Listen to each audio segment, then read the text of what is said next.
ongoing na yung repair. Minor lang.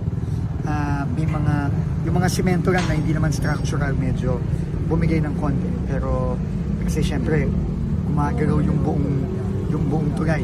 Pero yung structure, yung pinaka-importante parts ng bridge, intact, wala man lang ni crack. So, matibay yung tulay. Okay tayo. Saan yung nasira? Boss, ito po expansion joint dito sa area na to.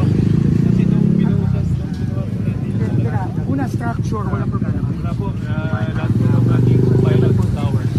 Check po namin yesterday after the earthquake. So, okay tayo.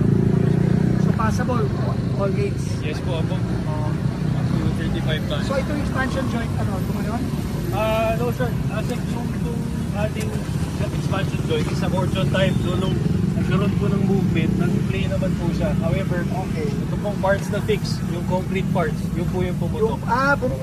Yung expansion joint, okay. It played its role po. Pero itong konkreto, Opo, yun. both sides, Both sides sir.